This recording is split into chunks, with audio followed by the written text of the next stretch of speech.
Hi, this is Joel with the Taproot Therapy Collective podcast, Discover, Heal, Grow. And I'm here today with MJ Denis from Austin, Texas.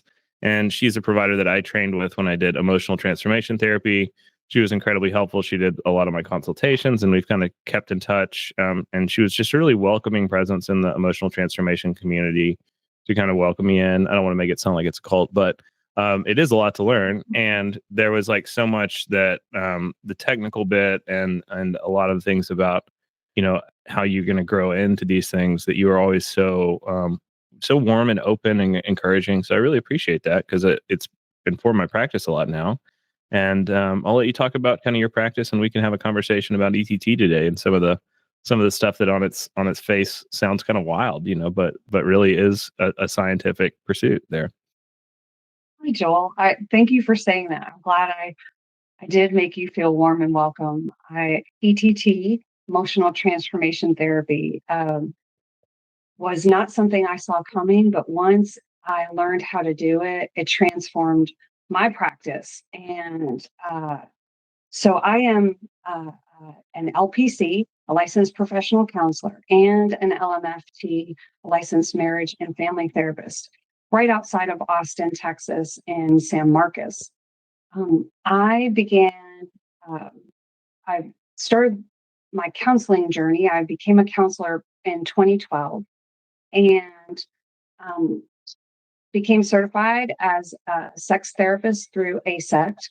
And then after working at Crossroads Counseling Associates, we were affiliated with the Affair Recovery Center. And so working with infidelity experts, I leaned into a lot of training in betrayal trauma recovery. So I'm an APSATS certified partner trauma specialist as well.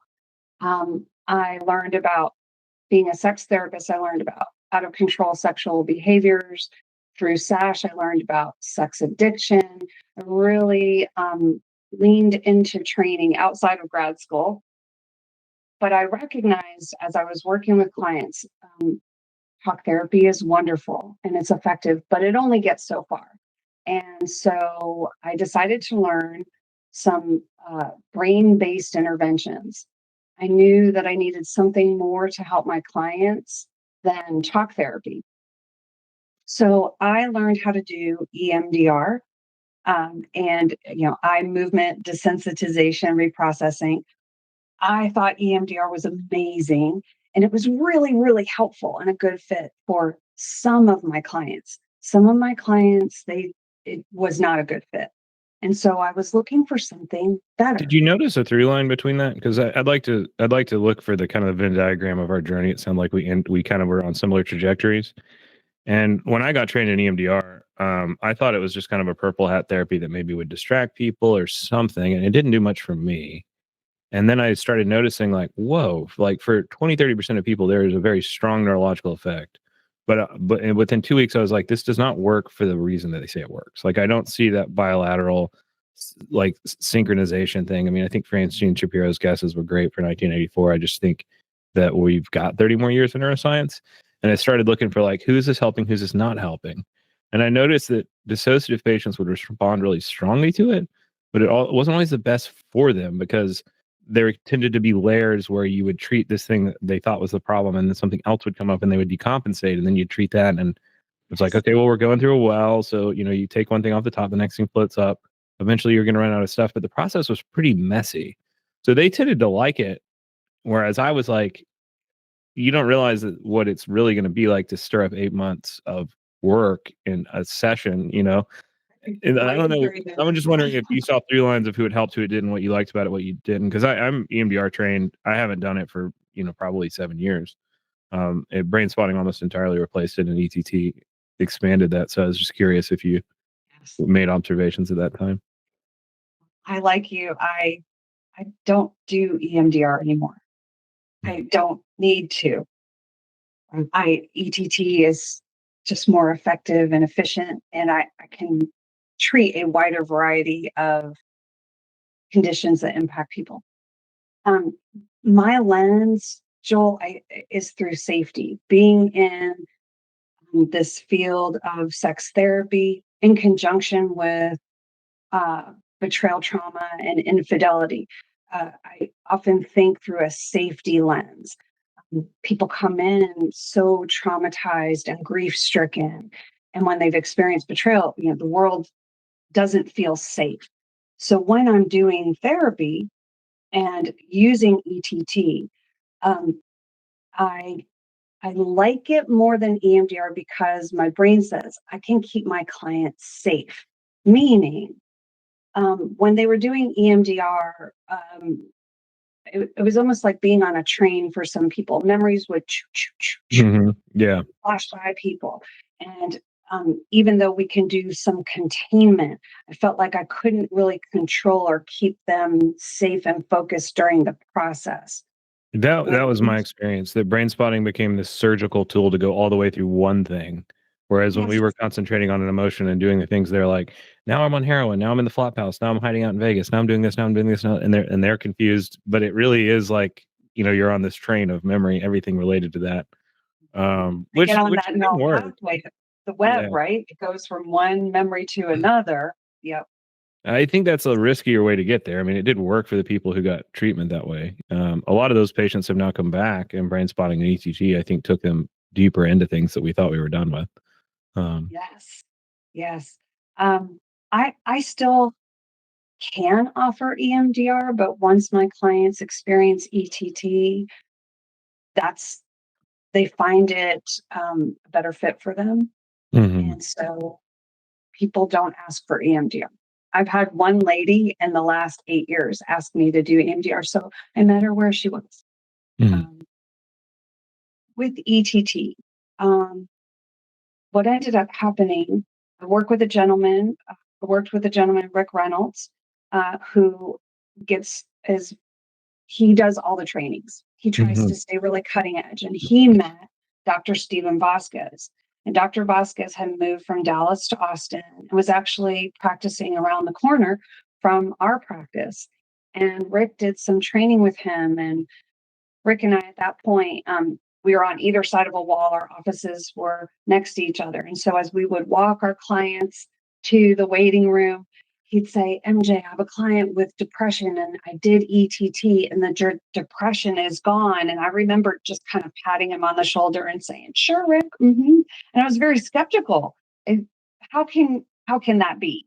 And then we would walk out and go to the waiting room and he'd say, MJ, I have a client with anxiety and I did ETT and the anxiety is gone. Sure, Rick. Mm-hmm. And then story after story, Joel, of working with somebody using ETT to help their OCD, intrusive and ruminating thoughts stop and their compulsive behaviors remit. Mm-hmm. We talked about using ETT for ADHD presentations, for grief, for trauma. And the list was endless. And at some point, I was so skeptical, but I trust Rick, and he kept having these stories. So one day, my 8 a.m. client canceled, and his 8 a.m. client canceled, and he invited me to do an ETT session with him. And I jumped on that. Yes, heck yes.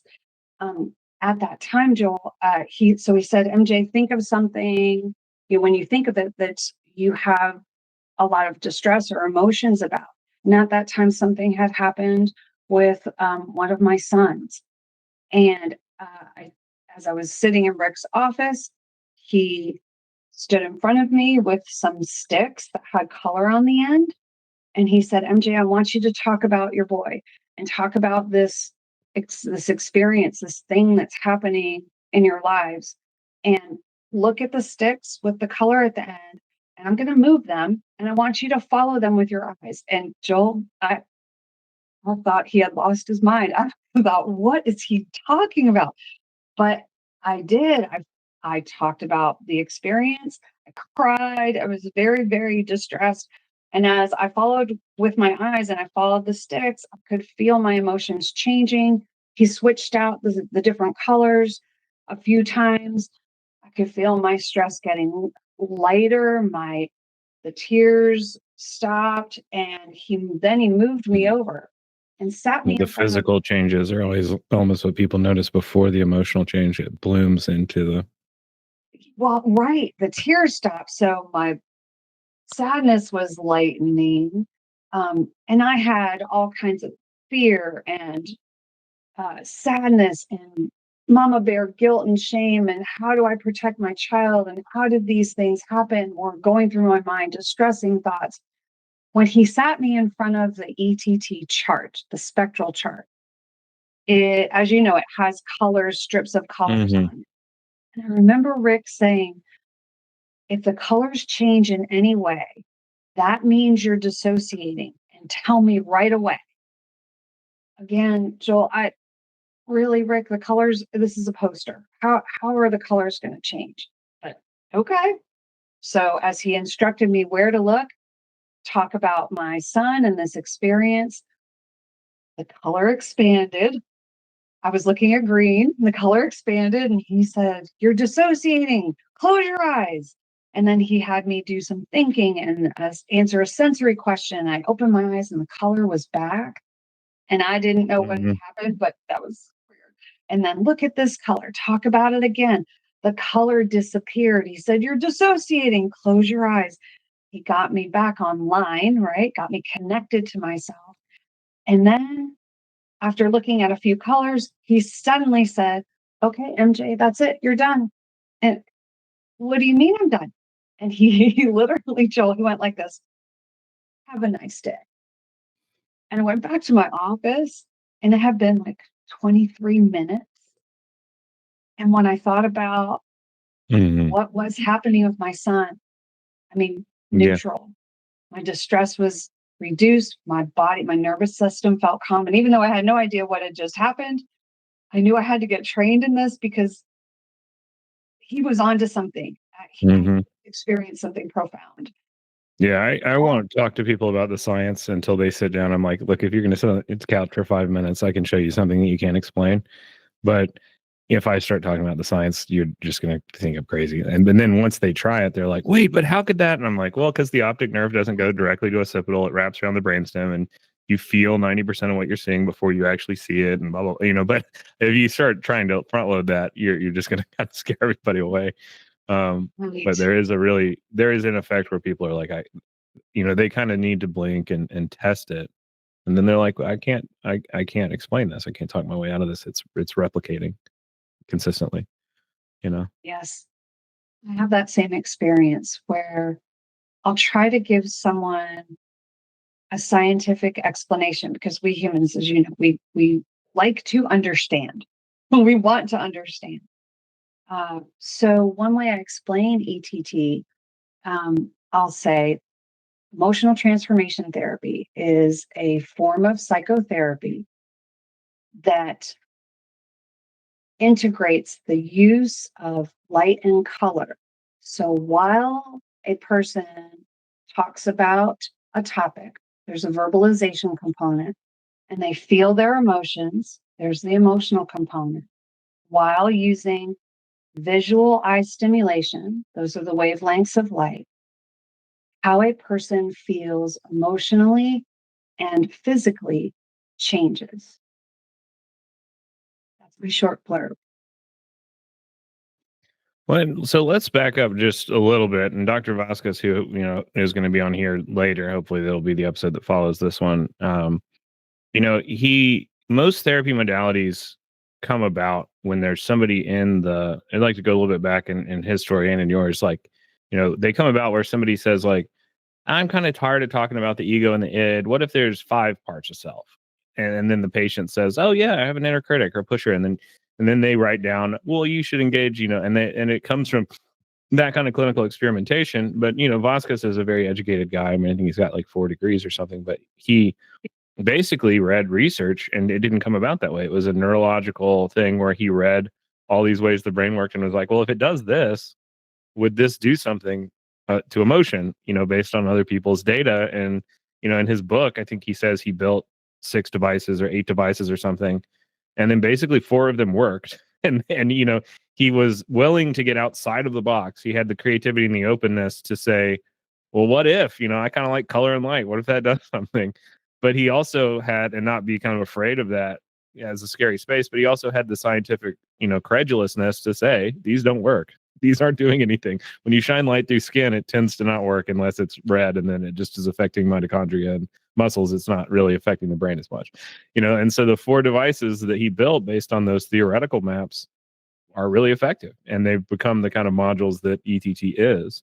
But you had told me, I think at one of the trainings, that you'd seen him present a lot of the time, and that you were kind of outraged about the absurdity of it.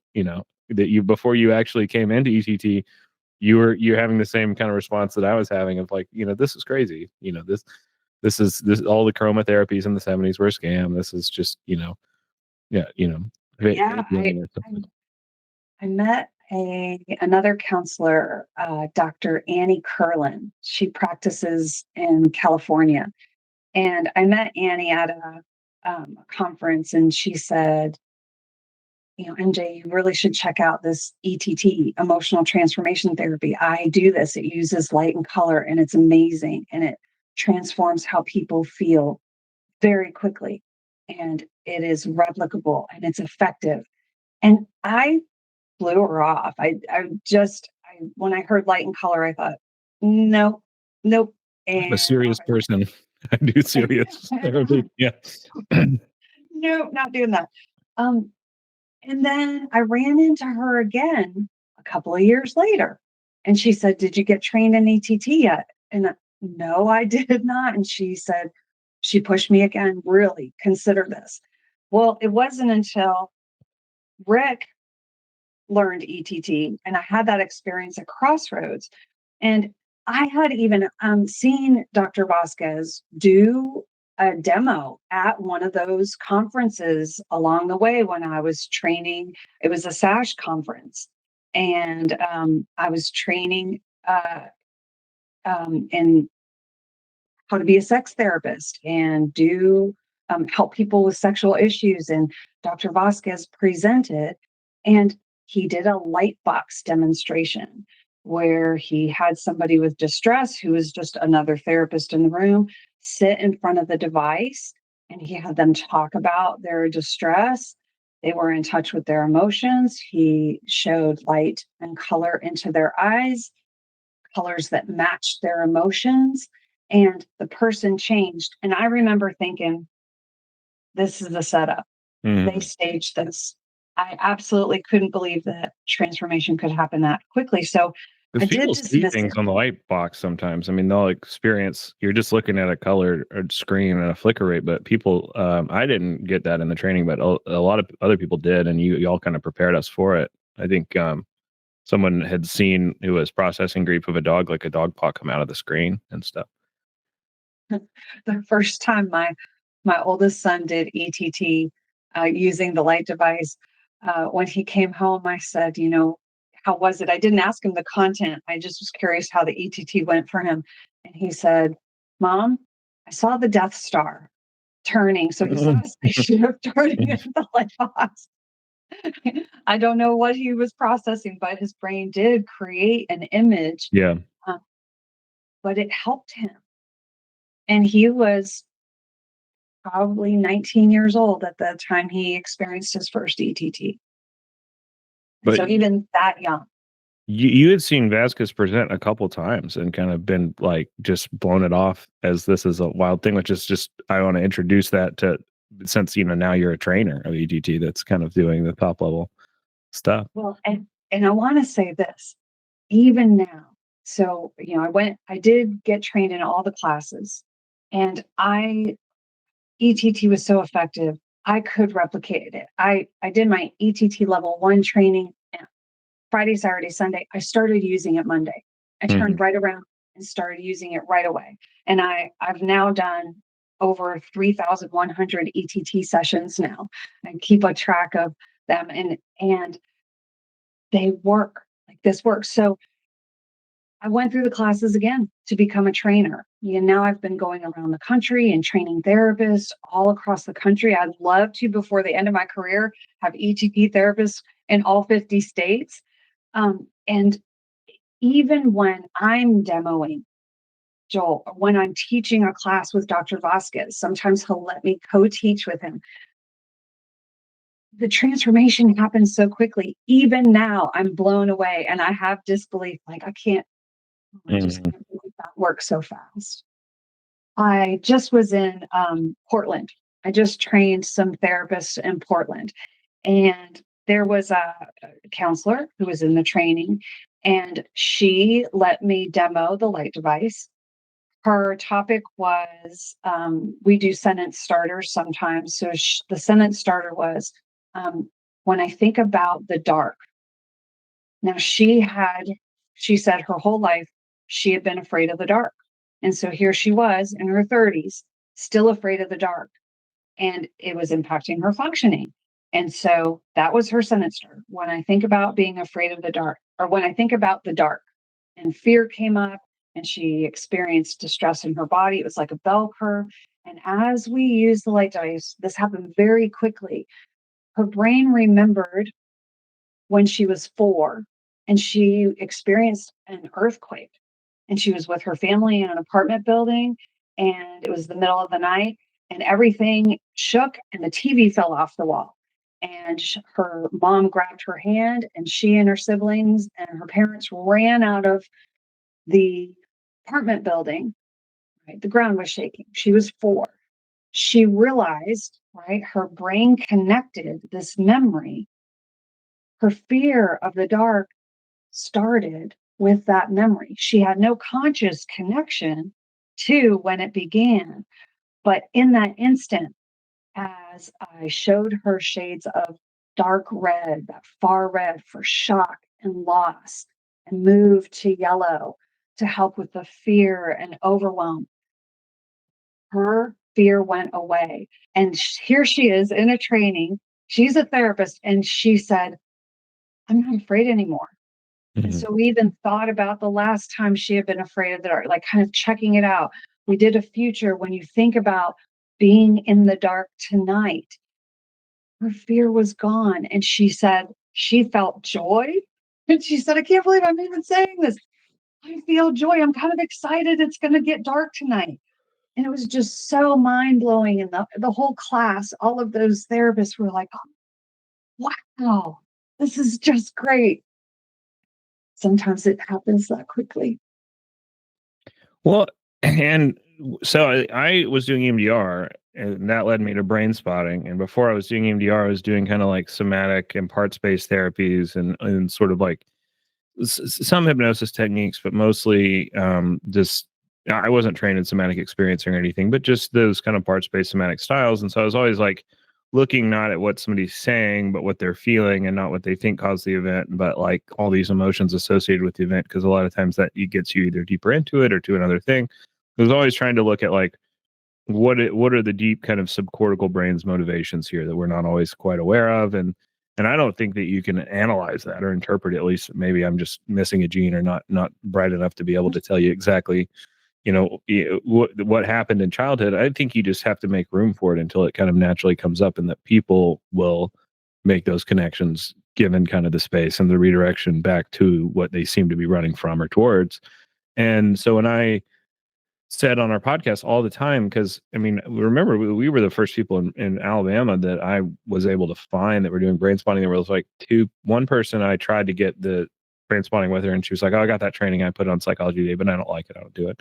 And another person, yeah, anyway, there just wasn't anyone around. Everybody acted like it was voodoo, even the MDR people, which research, the clinical researchers don't always love EMDR because it doesn't work for it's not as generalizable as some things, even though it does work for what it works for.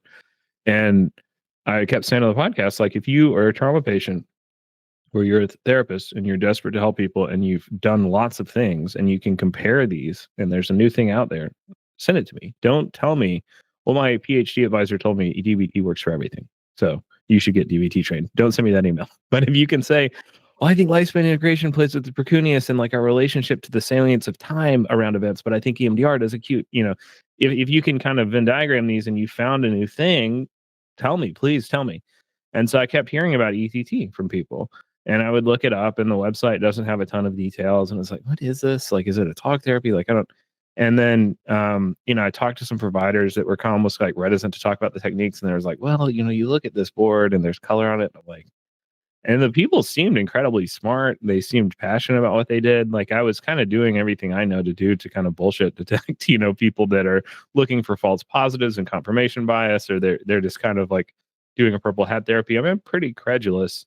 Yeah, and they seemed like, I mean, I couldn't kind of find any place where they seemed off. So I went, and Vasquez is going on about light and color, and I'm just sitting there in Austin being like, why did I pay all this money? Why am I here? And the same thing that you described, like somebody was going up and I was like, I volunteer for this because I don't believe whatever.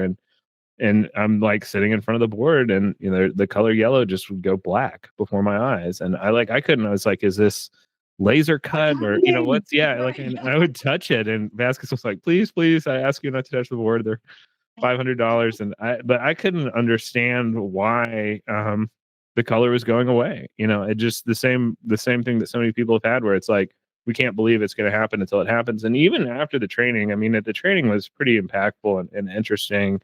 But you buy all these things, and I'm back in my office, and I'm kind of trying to play with them. But I'm looking at, the ETT1 manual that has like, this is what is going on when there's a primitive parasympathetic response on the color. This is what's going on when there's a parasympathetic response. This is when there's a sympathetic. This is when there is no issue with the color at all. And I have these charts for every single color, and I'm just pointing because I use the brain spotting pointer to point on the board, which works better for me because then I know exactly where they're looking, even if they don't see the color the same way I see it. So I just tap where I want them to look. And I'm looking at these charts that the patients obviously don't have in the training yet. And they're telling me the exact same thing. And it's changing from this one to this one to this one to this one. And after 2 weeks, it was like, okay, well, I can't talk myself out of this because I'm sitting here with information that you don't have, and I'm independently reproducing it. And I can't, and it doesn't stop happening. But even back in Alabama, it was probably 3-4 weeks before I finally was just like, okay, this neurologically is reproducible, because I'm trying everything that I can to try and suggest something else to try and get it to not work like it's supposed to, because I'm doubtful. I don't like authority. I don't like, when somebody says these are the rules, I'm like, well, do they have to be, and I couldn't make it not work. Which was pretty wild. Joel, I think it was level 2 when you came in and you'd been sick. And yeah, even then I had some doubts with you. Well, yeah, because I had a horrible ear infection, and my eardrum had ruptured. And so when y'all were like, oh, get the glasses, we'll do the goggles for him. It works for chronic pain. I was like, guys, there's blood dripping out of my ear this morning. Like, I didn't mom issues my way into and yet when the light position is here, my ear is a 5-alarm fire, and when the light position is here, in your eyes at a different angle. And I was like, no, ears are weird. Some juice probably moved around, and then you're clicking the thing, and it's like every single time 3 o'clock was a 5-alarm fire, 6 o'clock felt nothing. We changed the direction of which light entered your eyes, and you felt differently depending on what angle the light came in your eyes. I remember working with you, and it was really exciting because I knew you are a scientist in many ways. You are skeptical. You want data. You want to understand. And so I thought, if Joel can experience the goggles, it's a felt experience, right? And I knew, I just had that confidence, this will work. And so I remember being really excited with you when the symptoms decreased and some of them went away, and you were able to sit through the weekend. I remember we kept checking in with you, like, how do you feel, Joel? It did work. I've had those my whole life. They're pretty rough. And I wasn't able to get to a doctor or anything because I had paid for the training. I couldn't miss it. They're all day. Well, so can you say a little bit for people that are like, okay, there's a light, color, miracle box, device, goggles, whatever that heal people. How do I plug that into my clinical practice? This doesn't sound like me because I'm just a normal talk therapist. I mean, you were kind of coming from a cognitive and Rogerian world, and then you had real specific trainings around, the sex and different things. But just the kind of nuts and bolts of somebody comes in and they've got the same issue and you're talking about it. I know you've even got some marriage counseling demos that you did on the light device, which are kind of interesting. I don't do marriage counseling. But could you just kind of walk through how MJ as a talk therapist who does talk therapy, and then now you've got these new toys. How do you kind of plug those into the things that other people listening to this may do? I would say prior to ETT, my focus was CBT and definitely Rogerian. I remember, meet clients where they are, be with them. People people want to be heard and understood. And the way to heal is through relationship and not being alone. So that was how I approached my practice. And people would talk about whatever was bringing them into the therapy room, whether it was an adjustment from one phase to another, grief, trauma, a psychological condition. Talking just wasn't enough. When I learned how to do ETT, now there's a trifecta. My brain thinks, you client, me therapist, ETT. Now this is science, right? I can use the ETT, I can use the light and color to make the therapy more effective. And so transitioning from being just a talk therapist to now an ETT therapist was easier than I thought it was going to be. People would say, this is very weird. You want me to look at colors and talk about my feelings? I think that's really super strange, but I trust you, MJ, and I'm willing to try it. And once people experience that transition, the transformation in how they feel, they are drinking the Kool-Aid and it's easy. And my practice has been full for 9 years. I don't have a wait list because I'm full all the time and I don't want to make people wait, but I will refer them. I need to keep training ATT therapists so I have more and more people to refer to. And so when somebody comes in, Joel, and they say, I'll say, let's do a check-in. How are you feeling emotionally? How's your body feeling? What would you like to talk about today? And as they start talking, I will often say, is this something you would like to ETT to streamline our 50 minutes together? Instead of you talking about this and then we ETT it, would you like to talk about it while we use the colors to help you feel better as we go? And once people have experienced ETT, yes, I have one lady who she actually yelled at me, Joel. She said, never let me come here and not do ETT again. She said, I talked about all the things. Time was up. I felt terrible because I had all this emotion and then I had to leave. And she said, I know I'll feel better after I do ETT. So sometimes for new clients, there is a helping them understand we're going to do a scientific process. We're going to integrate light and color into what we're already doing to help you feel better before you leave. And now people consistently, Joel, they leave my office feeling better than when they got there. Mm-hmm. If they didn't, I would not be a therapist or I wouldn't be a trauma therapist. And I certainly wouldn't go around training therapists around the country if I didn't believe and know this science was replicable. I see new therapists they're scared, they're green, they feel like they don't know what they're doing. And I encourage them. This is science, right? You therapist or me therapist, you client ETT. If we can integrate this and we do 3 things, another trifecta, have the client talk about their issue. They have to be connected to their emotions. So we're going to correct dissociation while showing them wavelengths of light that match their emotional content. What they feel changes. It's science. It is replicable. Even the newest therapists can do this.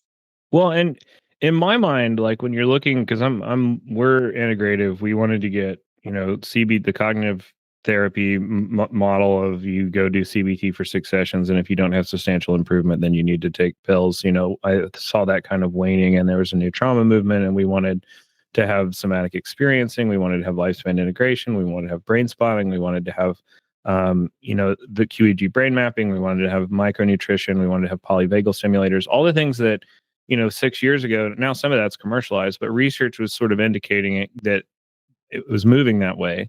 That stuff is always going to be more speculative because you can't randomize controlled trial something that's very subjective or doesn't exist. And then you need a couple years to do that. But that's what I was seeing, and brain spotting was kind of the first thing. I think the best models of therapy kind of do three things. And the first one is there's something that's immediately replicable. There's not 17 sessions of buy-in about like, oh, you don't believe it, but I promise if you do the work, this is going to happen. You can give somebody something in the room that day, because you're sort of setting, even if the model's not terrible, the provider's not exploitive, you're kind of, I just think 20 sessions in, you just got to have faith in me, but I'm not going to give you anything yet. You're sort of setting up something that is not a great, power dynamic relationship. And ETT definitely does the first one. I mean, the second thing is the models I think that are really good are kind of a universal language about emotion and how to engage with it. And so they integrate with any model, like there's something so somebody can come in to ETT as a cognitive behavioral therapist, as a DBT therapist, as a experiencing therapist. Yeah, exactly. And best therapist. And you're talking about the same emotion, but just while you're talking about it, you say, okay, fine. You're saying you're not scared. I kind of see scared, whatever. Maybe I'm wrong. Let's get on the board, which leads me to the third thing is that they're sort of empowering both to the patient and the provider. It's not like, oh, the provider has all this training and is on this tower and is telling you how to do it and you have to look at the right thing. The better models, I think, engage intuitively the provider and the patient in a way that you can still indicate with research, but it doesn't start with a number, And with the board, even people like I was doing brain spotting before I felt comfortable treating with the board, but I would assess on the board, and people would go there and they'd see all of these distortions in the colors, and then they do brain spotting and they come back and be like, oh, I can see green now. I can see green now. I'm like, yeah, that's great. It went crazy. That was going black for you for 2 weeks, and now it's there. But we got to work on red. Red is having a problem. So it's like all of those things that I really look for in a modality. That it's universal enough. You don't have to learn all this weird language. You don't have to completely break your paradigm and then convert from one religion to the next one. That this is really just a faster way of doing what you were doing anyway. They're all present there for me. I have some therapist friends who are really experts in their field. One gentleman, Wayne Baker, he is an IFS therapist, and he's so good. He just loves IFS, and he also goes around with some trainers and trains other therapists in IFS. He is also an ETT therapist, and these modalities just blend so well together. Yeah. The parts-based language is even a part of the brain spotting training now. They've gone ahead and made it part of it because you will dig these parts up with any of these things that are activating the subcortical brain that are brain-based, that just kind of skip all of the why I think that I'm here and go to why I'm actually here. You need to have parts-based language and somatic, some understanding of somatics. Well, it's interesting with ETT. We ask the person, we have them talk about a topic, right? And they tell us what they think. They access and kick up their emotions. And then we say, what do you notice you feel in your body? And that way, as we are changing the angle at which the color and light come into their eyes, we can see at which angle do they have different sensations in their body? Where does it feel better, so that we can help them memorize the light that comes in at this angle, transpose to other angles to reduce any kind of emotional or physical distress. And so that blends in really, this brain-based intervention, right? Blends in really well with people who think in parts and who do somatic experiencing in those body-based kinds of therapy modalities. Yeah, and I think another part of those, what the best modalities do is like this one I think grows up with the provider. Like if you know nothing and have just taken your first class, or you've done it for 20 years, it does scale. Because it's like when I started, I was doing really good work and it was working, But I remember, Vasquez coming in the second day and being like, okay, so everyone should have their colors memorized and every part of the brain they active in. And everyone's kind of like, and then you went around and were like, no one has that done yet. No one ever does that. He always says that, and then, because it's such a new thing and it's so technical. And then all of a sudden it becomes intuitive. It goes from being this scary detail oriented thing to this like, oh, I just get this. And I mean, it was like, I sort of understood, okay, orange is sort of ego and green is like anger, but it's also black hole sucking. It's going to show up in attachment disorders or it's going to be burning in the chest, but it's kind of action. And sometimes that shows up as anger, but I didn't have a great understanding until I'd done the board, for about a year. And then it just became this natural thing of like, oh, orange is just self and how comfortable we are with this sort of center of identity. And so when orange is bleeding into red, that means that somebody mistook my emotional needs, or I mistook somebody else's emotional needs for conditions for my own survival, rightly or wrongly. And yellow is trapped, controlled, paranoid, boxed in, constraints, and green is kind of action and expansiveness, maybe anger. So yellow green is like in between those, like just confused and like I feel like something's hurting me, but I don't know what it is, or I need to act, but I don't even know what action I want to do.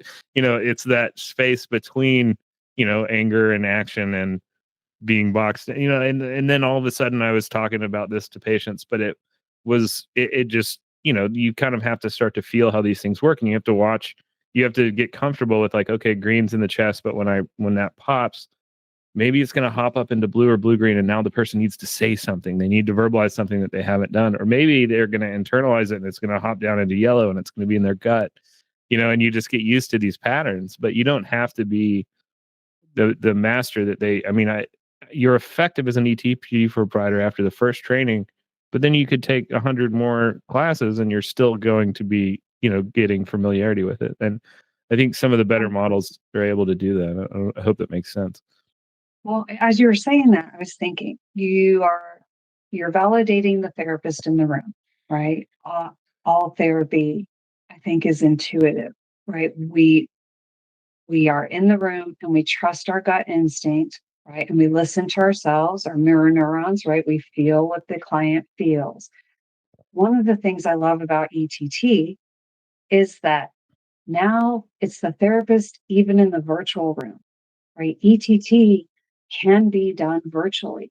Mm-hmm. So we have a remote light device. So there's a way for clients to log into a website. The counselor, the ETT therapist logs into the website. We have a login code. Each therapist has their own. And so now we can do the light device with people over the internet. They can use their phone, their iPad, their computer. But here's the thing. We can, because it's science, you know this, Joel. Perfecto. Verbalization, emoting, visual eye stimulation. So I can talk to somebody on the phone and I can have them use a color app and I can direct them which colors to look at while they are talking to me about the topic. I remember the very first time I ETT'd myself. This story, it still blows my mind. I did the ETT level 1 training, and that's where we learned how to use the spectral chart and the multidimensional eye movement, which are the sticks, the ones with the color at the end. And brand new therapist, I don't really know what I'm doing. I started on Monday. It was working with my clients, even though I wasn't really sure what I was doing because I had just gotten trained. And so not long after that, I flew to Florida. And as I was on my way home on the flight, I was on the Southwest flight. The seats are a shade of indigo. That matters, but it didn't register to me at first. So I had some kind of a sinus infection and my ears hurt. So as we took off out of Fort Lauderdale, and just the pressure in my head hurt so much. And as we were flying, I could just feel it. And I was starting to panic because I knew as we were coming into Austin, it was really going to hurt on the way down. And I was getting distressed and it hurt so much. And I had been looking at the back of the seat in front of me, thinking about what I was feeling in my body and noticing how upset I was. And my eyes drifted to the seat diagonally from me. the back of the seat diagonally from me, and I just just kind of mindlessly looked that way, and then I heard, could hear myself saying, "Oh my gosh, my ears are bothering me," and then I had an awareness of, yeah, I do feel something, but I don't feel as worried and anxious over here. And all of a sudden, I realized I was looking at the color indigo. And when I had looked at it, when it was coming in my eyes straight ahead, I felt 1 degree of distress. When I looked to the right at indigo, and also the indigo from the seat in front of me is now coming in my eyes at an angle, I realized it felt better over there. And I realized I was ETTing myself. So I looked at the seat, the back of the seat to the left side of me. And what do I feel? How do I feel emotionally about what I feel?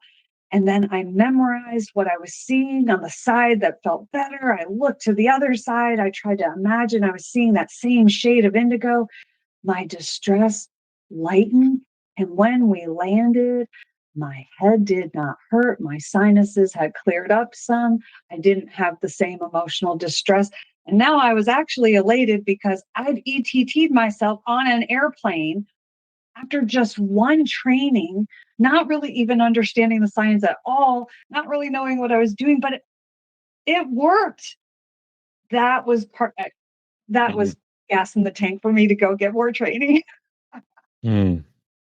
Well, I want to be respectful of your time. This is a great introduction to ETT for anyone unfamiliar. Hopefully, Vasquez can get more into the weeds with us about his theories and how he developed it and everything. Is there anything that you want to say or anything you want to include? And we'll definitely link to your practice website um, and the I want to ETT talk about, website. Joel, I want to make sure that, we name where therapists can go if they want to get trained in ETT. There's a website. It's www.etttraining.com. And that website, it has articles about what ETT is. It talks about the science of how ETT works.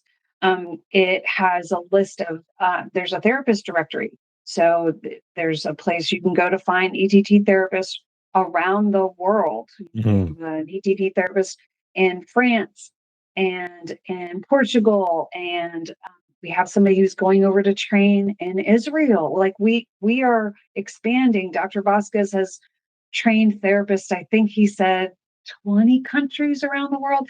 You got So any in Norway? A couple people from Norway have emailed me, and I hadn't been able to find anyone in their part of in the country. I don't know if there's any more.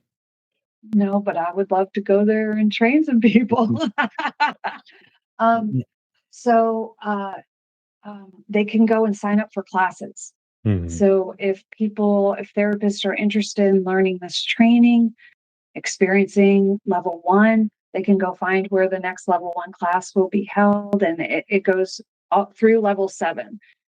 So it's the first 2 training classes are about how to use the 4 pieces of equipment, the chart and the MDM wands and the goggles and the light device. But then level 3 teaches protocols, how Mhm. to use ETT for trauma, depression, ADHD and ADD, OCD, right?